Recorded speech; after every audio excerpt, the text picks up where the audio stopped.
اس مہینے کا آنے والے موسم نور کا استقبال کرنا، اس کے شوق میں بے تابیوں کا اظہار کرنا، یہ اللہ جل شانہ کے ساتھ محبت کی علامت ہے۔ شعبان المعظم کے دن گن گن کے گزارے جائیں کہ اتنے دن رہ گئے ہیں رمضان المبارک میں، اب اتنے دن رہ گئے ہیں رمضان المبارک میں۔ انسانی ذہن میں یہ سوال پیدا ہو سکتا ہے کہ متعینہ وقت پر تو اس مہینے نے آنا ہی ہے، اور اگر زندگی موجود رہی تو اس کو پا ہی لیں گے،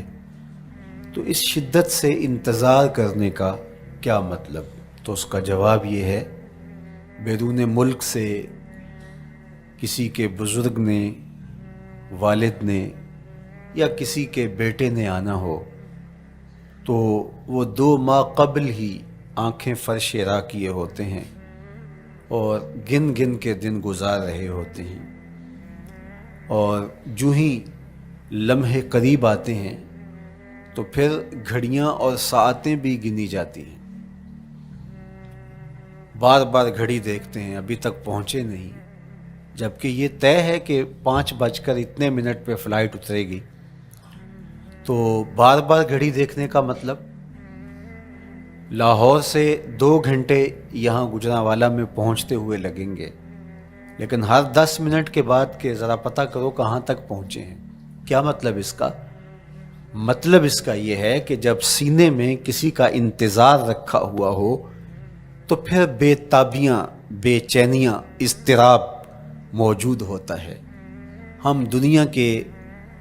لوگوں کے ساتھ جو ربط و رشتہ رکھتے ہیں اس کے مطابق ان کا انتظار ہوتا ہے۔ کچھ آنے والے ایسے بھی ہوتے ہیں جنہوں نے ہمیں بتایا ہوتا ہے کہ فلاں دن ہم پہنچیں گے، اور وہ دروازے پہ دستک دے رہے ہوتے ہیں اور ہم سو کے اٹھ رہے ہوتے ہیں، اور اچانک جب پتہ چلتا ہے کہ فلاں باہر دروازے پہ دستک دے رہے ہیں تو ہم استقبال تو کر رہے ہوتے ہیں، لیکن ہمارے ذہن میں یہ بھی ہوتا ہے وہ میں بھول گیا، تو اب تو یہ کام بھی میرے ذمے ہے، تو مجھے یاد آ گیا ہوتا۔ تو جن لوگوں کے لیے دل میں محبتوں کی جگہ ہو تو ان کے لیے پھر سارے کام مؤخر کر کے ان کے استقبال کیے جاتے ہیں۔ یہ مہینہ اللہ کی رحمتوں کا موسم بہار ہے، چھم چھم رحمتیں برستی ہیں، انوار اترتے ہیں، گناہگاروں کو آتش دوزخ سے نجات بخش دی جاتی ہے۔ تو اس کا استقبال کرنا، اس کے لیے انتظار کرنا، گن گن کے دن گزارنا، لمحے اور ساعتیں بسر کرتے ہوئے بار بار ماہ سیام کا ذکر کرنا، اس مہینے کے ساتھ محبت کی دلیل ہے، اور اس مہینے کے ساتھ محبت اللہ سے محبت کی دلیل ہے۔ اس لیے اس مہینے کا استقبال کرنا، اس کے لیے تیاری کرنا، اپنے گھر کو صاف کرنا، اس کے لیے اپنی اولاد کے دل میں شوق پیدا کرنا اور ماحول پہلے پیدا کرنے کی کوشش کرنا،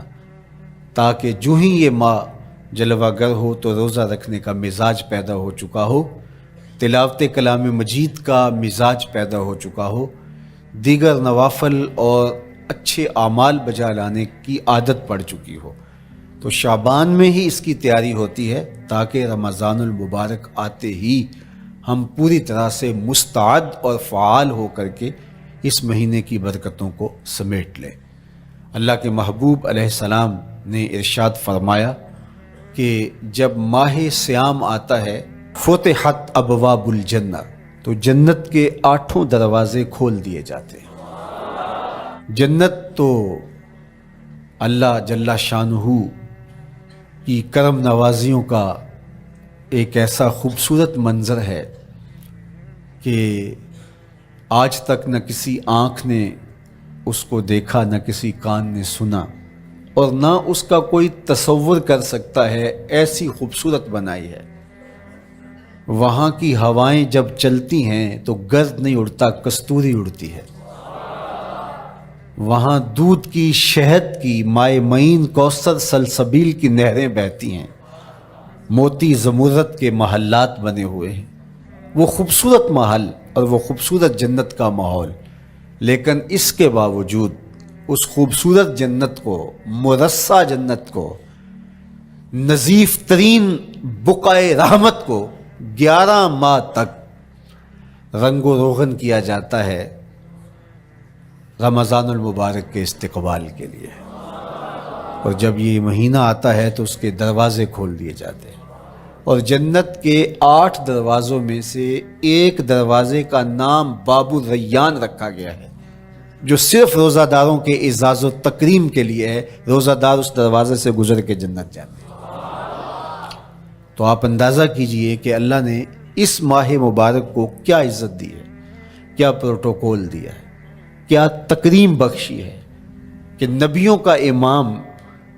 امام المرسلین، خاتم الانبیاء، محبوب خدا اس مہینے کے لیے منتظر رہتے کہ یہ مہینہ آنے والا ہے، یہ مہینہ آنے والا ہے۔ حضرت سیدنا سلمان فارسی رضی اللہ تعالی عنہ فرماتے ہیں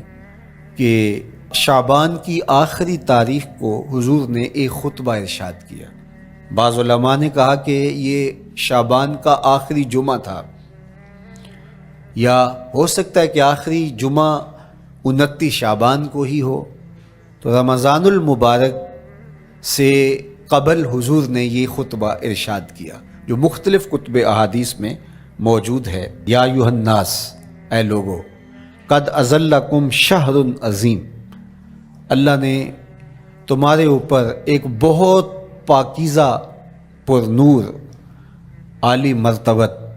مہینہ سایہ فگن کر دیا ہے۔ شہر فیہ لیلۃ خیر من الف شہر، اس مہینے میں ایک ایسی رات ہے جو 1000 مہینے سے بہتر ہے۔ جعل اللہ صیامہ فریدہ و قیام لیلۃ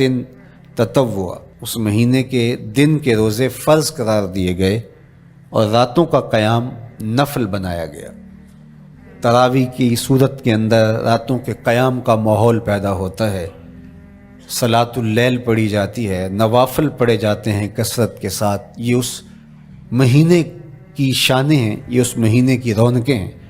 اس مہینے میں اللہ تعالیٰ نے خاص کرم نوازیاں عطا کی ہیں اہل ایمان کو۔ وَمَن تَقَرَّبَ فِيهِ بِخَصْلَةٍ مِّنَ الْخَيْرِ كَانَ كَمَنْ أَدَّى فَرِيضَةً فِيمَا سَوَاهُ، ایک نفل کا ثواب ایک فرض کے برابر اس مہینے میں کر دیا جاتا ہے۔ وَمَنْ أَدَّى فَرِيضَةً كَانَ كَمَنْ أَدَّى 70 فَرِيضَةً فِيمَا سَوَاهُ، اور اگر کوئی ایک فرض ادا کرتا ہے تو اس کو 70 فرائض کا ثواب ملتا ہے۔ اس قدر نیکیوں کا اجر بڑھا دیا جاتا ہے، ان کی قیمت بڑھا دی جاتی ہے اس مہینے میں۔ اور پھر ارشاد فرمایا وَهُوَ شَهْرُ الصَّبْرِ، یہ صبر کا مہینہ ہے۔ ہونے کے باوجود بھی انسان تناول نہیں کرتا، ٹھنڈا میٹھا مشروب میسر ہے اور زبان کانٹا بن گئی، حلق خشک ہو گیا، لیکن اس کے باوجود بھی ایک گھونٹ حلق سے نیچے اتارنے کا روادار نہیں ہوتا۔ وضو کرتے بھی احتیاط کرتا ہے، کوئی قطرہ آب حلق سے نیچے نہ ٹپک جائے۔ تو یہ صبر سکھاتا ہے، جب ہو بھی تو انسان اس سے گریز کرے، تو جب ہوگا نہیں تو پھر انسان صبر کا عادی بن جاتا ہے، تو یہ صبر کی عادت ڈالتا ہے۔ یہ شہر الصبر ہے۔ پھر فرمایا والصبر ثوابہ الجنہ، اور سنو صبر کا ثواب جنت ہے۔ جو شخص صابر ہوتا ہے اس کا صلہ جنت کی صورت میں عطا کیا جائے گا۔ وشہر المواسات، اور یہ ہمدردی کا مہینہ ہے، باہمی پیار کا مہینہ ہے، الفتیں بانٹنے کا مہینہ ہے، نرم دلی کا مہینہ ہے، ایک دوسرے کے احساس کا مہینہ ہے۔ جب کوئی شخص بھوک اور پیاس کاٹتا ہے تو اس کو پھر محسوس ہوتا ہے، بالخصوص امراء، کہ بھوک کیا بلا ہوتی ہے، اور جو نان شبینہ کو ترستے ہیں اور جنہیں کھانا میسر نہیں آتا ان کی زندگیاں کتنی تلخ ہوتی ہیں۔ تو بھوک اور پیاس احساس پیدا کرتی ہے ان لوگوں کا کہ جو اللہ کی دی ہوئی نعمتوں سے محروم ہیں۔ تو اس لیے یہ ایک قسم کا رحم دلی کا مہینہ ہے، پیار بانٹنے کا مہینہ ہے، یہ الفتیں تقسیم کرنے کا مہینہ ہے۔ وَشَهْرٌ يُزَادُ فِيهِ رِزْقُ الْمُؤْمِنِ، اور یہ ایسا مبارک مہینہ ہے جس میں مومن کا رزق بڑھا دیا جاتا ہے۔ روزہ کھانا بچانے کے لیے، یہ اخراجات کم کرنے کے لیے نہیں ہے، بلکہ اس میں آپ کا رزق اور بڑھ جاتا ہے۔ ایسی ایسی نعمتیں کھانے کو ان لوگوں کو بھی نصیب ہو جاتی ہیں عام دنوں میں جو ان کا مقسوم نہیں ہوتی۔ دسترخوان لگتے ہیں، افطاریاں ہوتی ہیں، سحری کے لمحات ہوتے ہیں، کوئی کسی کو ویسے کھانا کھلائے تو اس دسترخوان پہ کھانے کے لیے آنا اس کا اور رنگ ہوتا ہے۔ لیکن افطار کا دسترخوان جب بچھتا ہے اور لوگ جب اس کے اوپر آتے ہیں، امیر بھی آتے ہیں، غریب بھی آتے ہیں، تو اللہ کی دی ہوئی نعمتیں جو دسترخوان پہ پڑی ہوتی ہیں ان کو اٹھاتے ہیں، کام و دہن کی تسکین کا سامان کرتے ہیں، عزت نفس بھی مجروح نہیں ہوتی اور طرح طرح کی نعمتیں کھانا بھی دستیاب ہو جاتی ہیں۔ تو یہ ایک مہینہ ہے مواسات کا، اس میں رزق بڑھ جاتا ہے، غرباء تک بھی اللہ کی نعمتیں وہ پہنچتی ہیں جو عام دنوں میں ان کو میسر نہیں ہوتی، اور امراء بھی نعمتوں کا لطف لیتے ہیں، نعمتوں کا مزہ انہیں آتا ہے، اس لیے کہ بھوک کاٹنے کے بعد جب ان کو نعمت میسر آتی ہے تو پھر انہیں احساس ہوتا ہے۔ جو شخص ہر وقت سیراب رہتا ہے تو اس کو کیا پتا کہ شدید بھوک کے بعد کھانے کا لطف کیا ہوتا ہے۔ سخت پیاس کے بعد میٹھا اور ٹھنڈا مشروب جب رگوں کو تر کرتے ہوئے معدے تک پہنچتا ہے تو اس کی تراوت، اس کی ٹھنڈک، اس کی لذت، اس کا کیف و سرور، اس کی عذوبت کس طرح راحت بخشتی ہے۔ اسی لیے میرے اور آپ کے آقا و مولا نے ایک دوسرے مقام پہ ارشاد فرمایا، للصائم فرحتان، فرحۃ عند فطرہ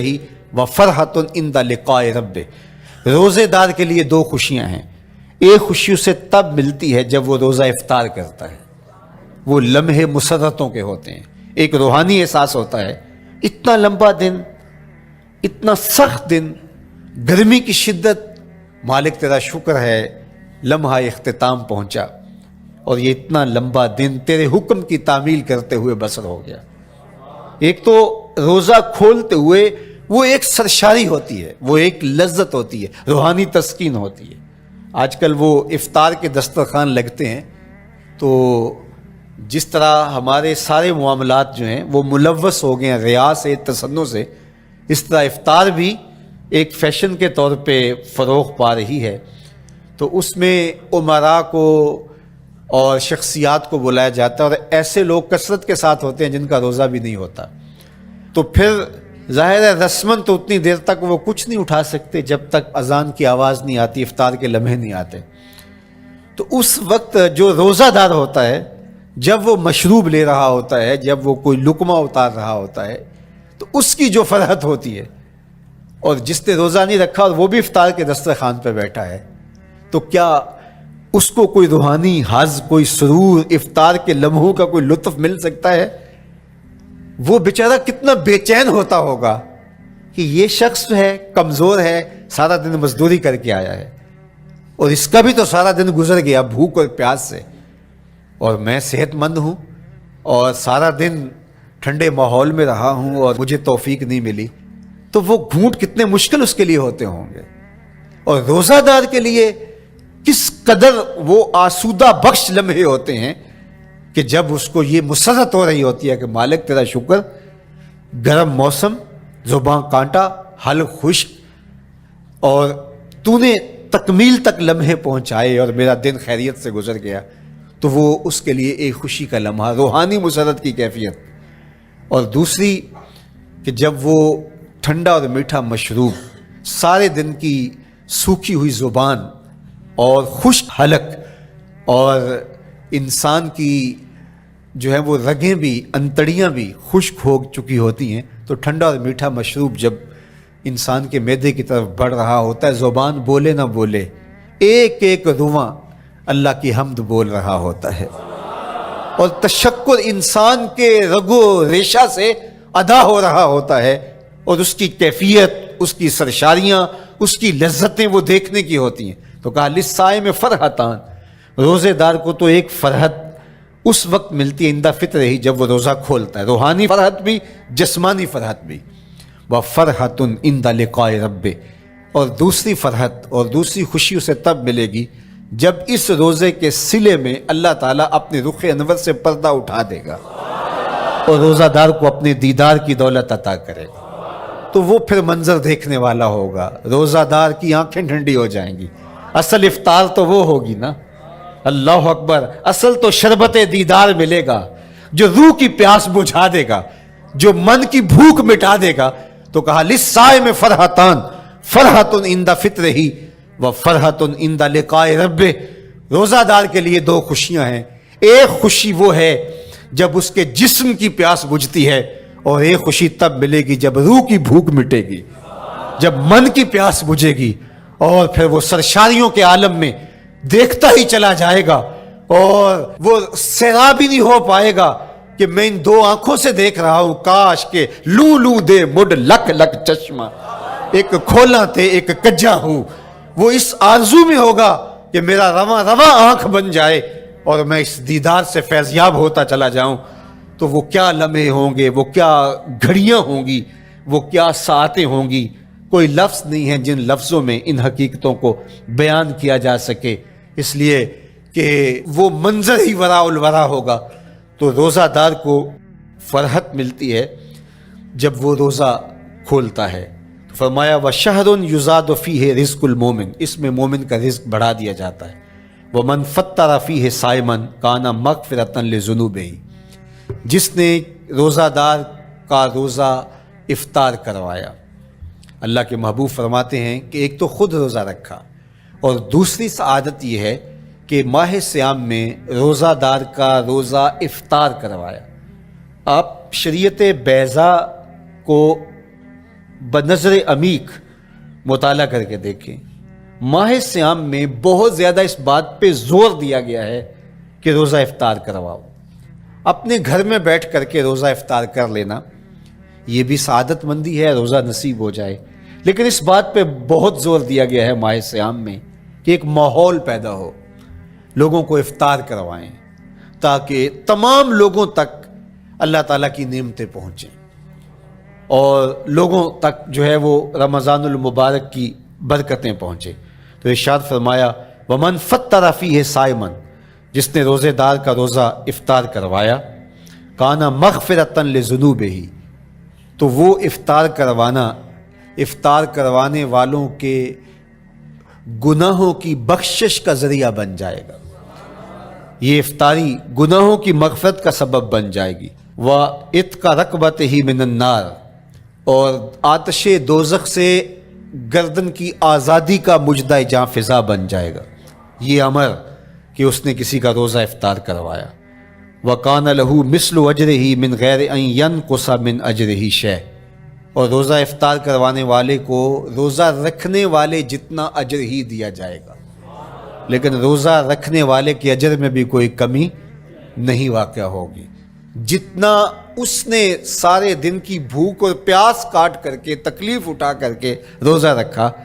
جس نے شام کو اس کو افطار کر دیا اتنا ہی ثواب اس کو عطا کر دیا جائے گا، اس کا اجر کم کیے بغیر۔ اللہ اکبر، یہ امت کے لیے اللہ نے کیا پیکج دیا ہے،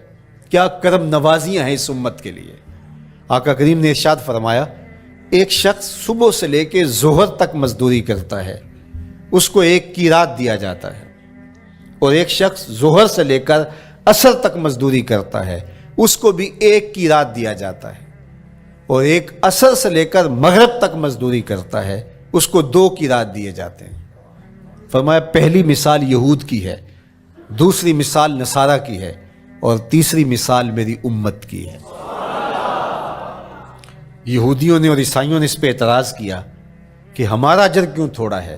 تو میرے اور آپ کے آقا و مولا نے فرمایا تمہارا تھوڑا نہیں، ہمارا زیادہ ہے۔ آج کل اگر 1000 روپیہ مزدوری چلتی ہو مزدور کی، تو کوئی شخص صبح سے شام تک ایک شخص سے مزدوری کروائے اور 1000 روپیہ دے دے، اور دوپہر کو اڈے سے جا کے ایک مزدور اور لے آئے، شام کو اس کو بھی 1000 روپیہ دے آئے،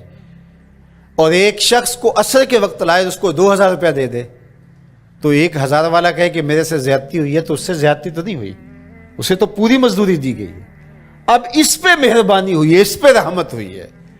تو کہا یہود اور نصارہ کی یہ مثال ہے، ایک صبح سے ظہر تک مزدوری کرے اس کو 1 قیراط، ایک ظہر سے عصر تک مزدوری کرے اس کو بھی 1 قیراط، اور تیسرا بہت تھوڑا وقت عصر سے مغرب تک مزدوری کرے اس کو 2 قیراط۔ کہا یہ امت محمدیہ علی صاحب الصلوات کو دیا گیا نور ہے۔ تو ایک شخص نے سویر سے لے کر شام تک روزہ رکھا، بھوک کاٹی، پیاس کاٹی، سخت شدت کی گرمی سہی، اور ایک شخص نے شام کے وقت اس کو روزہ افطار کروا دیا۔ اور سنو حضور علیہ الصلوۃ والسلام کا فرمان، جب حضور نے فرمایا کہ اس کو پورا اجر ملے گا پہلے کے اجر کو کم کیے بغیر، تو صحابہ کا تو دل تڑپنے لگا کہ یہ کتنی بڑی بات ہے۔ اب آپ جانتے ہیں کہ یہ زمانہ ایسی معاشی خوشحالیوں کا نہیں تھا، لوگوں کے پاس تو نان شبینہ بھی میسر نہیں ہوتا تھا۔ تو صحابہ نے جو سوال کیا، قالوا یا رسول اللہ صلی اللہ علیہ وسلم، انہوں نے کہا اے اللہ کے پیارے رسول صلی اللہ علیہ وسلم، لیسا کلنا یجد ما یفطر الصائم، ہم میں سے تو ہر بندہ یہ طاقت نہیں رکھتا کہ روزہ دار کو روزہ افطار کروا دے۔ تو یہ اتنی بڑی سعادت، تو یہ تو پھر اہل زر ہی یہ سعادت حاصل کر پاتے ہیں، ہمارے جیسے لوگ تو پھر جو مال و دولت نہیں رکھتے تو وہ تو پھر یہ سعادت نہیں حاصل کر پائیں گے۔ تو میرے اور آپ کے آقا و مولا نے کیا فرمایا؟ قال، حضور نے ارشاد فرمایا، یؤتی اللہ ھذا الثواب، یہ ثواب اللہ اسے شخص کو بھی عطا کرے گا، من فطر صائما علی مزقۃ لبن او تمرۃ او شربۃ من ماء، فرمایا کہ یہ اجر اللہ اس کو بھی عطا کرے گا جس نے کسی کا روزہ 1 گھونٹ دودھ سے کھلوا دیا، یا 1 کھجور سے کھلوا دیا، یا پانی کے 1 گھونٹ سے اس کا روزہ افطار کروا دیا۔ لازمی نہیں ہے کہ دسترخوان سجا ہو، انواع اقسام کے کھانے پڑے ہوں اور وہ افطاری ہی افطاری قرار پائے گی۔ جس نے کسی کو وہاں باہر ٹوٹیوں سے پانی کا گلاس بھر کے، کٹورا بھر کے سادہ پانی بھی پیش کر دیا تو اس کو بھی ثواب مل جائے گا۔ کتنا ثواب ملے گا؟ پورا روزہ رکھنے کا ثواب اس کو ملے گا۔ کتنی رحمتوں کی لوٹ سیل لگی ہے، کوئی ایسے بھی بانٹتا ہے، کوئی ایسے بھی کرم نوازیاں ہوتی ہیں، لیکن میرے رب کے خزانے کتنے کھلے ہیں۔ میں نے مدینہ المنورہ میں ایک شخص کو دیکھا کہ وہ روزے کے وقت وہاں سے ہی گلاس لیتا اور زمزم سے بھرتا اور روزہ داروں کے آگے رکھتا چلا جاتا، اور روزانہ اس کا یہ عمل ہوتا، نماز عصر کے بعد شروع ہوتا، جتنی اس کی پہنچ ہوتی ہر ایک کے آگے رکھتا چلا جاتا، پانی بھی وہاں سے لیا، گلاس بھی وہاں سے لیا۔ اللہ اکبر، فرمایا دودھ کا 1 گھونٹ یا پانی کا 1 گلاس یا 1 کھجور اس نے کسی کو پیش کی اور اس نے اس سے روزہ کھولا، اللہ کے محبوب فرماتے ہیں پہلے کے اجر میں بغیر کسی کمی کے اس کو پورا ثواب روزے کا نصیب ہوگا۔ اللہ اکبر۔ اب سنو، پھر حضور نے ارشاد فرمایا ومن اشبع صائما، اور جس نے صحیح اہتمام کے ساتھ روزے دار کو اچھا کھانا کھلایا، اچھی پرتکلف افطاری دی، سقاہ اللہ من الحوض شربۃ لا یظمأ حتی یدخل الجنہ، اس کو حوض کوثر سے ایسا جام ملے گا کہ اس کو کبھی پیاس نہیں ملے گی یہاں تک کہ جنت میں چلا جائے گا۔ اللہ اکبر، اس کو کوثر کے جام نصیب ہوں گے حشر کی گرمی میں۔ اور آپ کو معلوم ہے، علماء سے آپ نے بارہا سنا ہوگا کہ جام کوثر جس نے 1 بار پی لیا پھر 50,000 سال کے دن میں اس کو دوبارہ پیاس نہیں لگے گی۔ یہ جام کوثر کی خصوصیت ہے۔ فرمایا وَهُوَ شَهْرٌ أَوَّلُهُ رَحْمَةٌ، یہ وہ مہینہ ہے جس کے پہلے 10 دن رحمت ہیں اور اس کا درمیانی عشرہ مغفرت ہے، وَآخِرُهُ عِتْقٌ مِّنَ النَّارِ، اور اس کا آخری عشرہ جو ہے وہ آتش دوزخ سے نجات کا ضامن ہے۔ فَاسْتَكْثِرُوا فِيهِ مِنْ 4 خِصَالٍ، کہا کہ 4 کام اس مہینے میں کثرت کے ساتھ کرو۔ خصلتان ترضون بہما ربکم، 2 کام تو وہ ہے جس سے تم اپنے رب کو راضی کرو گے۔ وخصلتان لا غنا بکم عنہما، اور 2 کام ایسے ہیں کہ ان سے بے نیاز نہیں ہو سکتے تو وہ تمہیں کرنے پڑیں گے۔ اما الخصلتان اللتان ترضون بہما ربکم، وہ دو خصلتیں، دو کام جن کے ذریعے سے تم اپنے رب کو راضی کر سکو، فشہادت اللہ الہ الا اللہ، وہ گواہی دینا ہے لا الہ الا اللہ، وتستغفرونہ، اور تم کثرت سے استغفار کرو، اللہ سے بخشش مانگو، یہ دو کام تم نے کرنے ہیں۔ وَأَمَّا الْخَصْلَتَانِ اللَّتَانِ لَا غِنَىٰ بِكُمْ عَنْهُمَا، اور وہ چیزیں جن بغیر تمہیں چارہ نہیں ہے، فَتَسْأَلُونَ الْجَنَّةَ وَتَعُوذُونَ مِنَ النَّارِ، اللہ سے جنت طلب کرو اور دوزخ سے پناہ مانگو۔ تو یہ دو کام جو تمہاری ضرورت ہے تم اس مہینے میں کثرت کے ساتھ کرو۔ تو یہ مہینہ رحمتوں کی لوٹ سیل کا مہینہ ہے، یہ کرم نوازیوں کے امٹتے ہوئے دھارے ہیں، یہ سیل رحمت ہے جو کہ من کی سیرابی کا سبب اور ذریعہ ہے۔ خوش نصیب ہیں جو ماہ صیام کو خوبصورتی کے ساتھ بسر کرتے ہیں، اس کے آنے سے پہلے استقبال کرتے ہیں، گھروں میں صفائی کریں، اہتمام کریں، مساجد میں اہتمام کریں، تاکہ بچوں میں یہ شوق پیدا ہو کہ ماہ صیام آ رہا ہے۔ جب ہم بچے تھے تو ہمارے والدین رمضان المبارک سے قبل ہی رمضان المبارک کی تیاریاں شروع کر دیا کرتے تھے۔ اس وقت گھر میں شربت تیار ہوا کرتے تھے گڑ کے، اور وہ پہلے ہی مائیں گھر میں تیاری کرنا شروع کر دیا کرتی تھی۔ ایک شوق پیدا کرنا مقصود ہوتا ہے۔ تو کچھ چیزیں ایسی ہیں کہ آرڈر لکھیں اور 1 سیکنڈ میں گھر پہنچ جائے، لیکن کچھ چیزیں یہ جو ہے وہ تیار کرنی چاہیے، شوق پیدا ہو۔ گھروں کے اندر ماؤں کو چاہیے کہ افطاری کو اہتمام کے ساتھ تیار کریں تاکہ بچوں کو شوق پیدا ہو، اور یہ ایک ماحول پیدا ہو، قرآن مجید کی تلاوت کا ماحول پیدا ہو، جاگنے سونے کے جو ہے وہ شیڈول مرتب کیے جائیں، مساجد کی آبادی کا سامان کیا جائے۔ پچھلے سال تو بڑا اداس رمضان گزرا، اس لیے کہ کرونا کے حوالے سے جس طرح ملکی حالات تھے وہ آپ کے سامنے تھے۔ اس مرتبہ الحمدللہ اس طرح کے حالات نہیں ہوں گے، کچھ SOPs کو آپ کو فالو کرنا ہوگا، لیکن مسجدوں کی انشاءاللہ رونقیں بحال رہیں گی، اور صلاۃ التراویح اور سحر و افطار کے لمحے، نوافل، تسبیحات، اذکار، نمازوں میں 5 گانہ حاضریاں، یہ کیسا خوبصورت ماحول ہوتا ہے، رحمتیں برس رہی ہوتی ہیں، انوار اتر رہے ہوتے ہیں، اور وہ کیا خوبصورت لمحے ہوتے ہیں اور کیا گھڑیاں ہوتی ہیں۔ انشاءاللہ امسال مرکز مصطفیٰ کے اندر صلاۃ التراویح کے لیے خاص طور پہ ہم اہتمام کر رہے ہیں۔ میری آرزو تھی کہ جب مرکز کی تکمیل ہو تو پھر رمضان المبارک کا اہتمام کے ساتھ جو ہے وہ ہم انتظام و انصرام کیا کریں گے،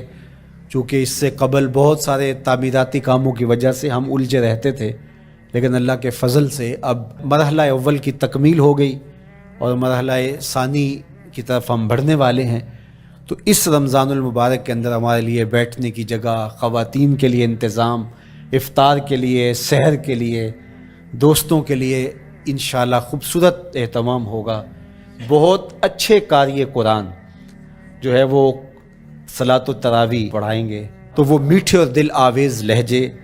اور مرکز کا ماحول، انشاءاللہ ذکر و فکر کے حلقے بھی ہوں گے، دروس قرآن کے حلقے بھی ہوں گے، تو ایک ماحول انشاءاللہ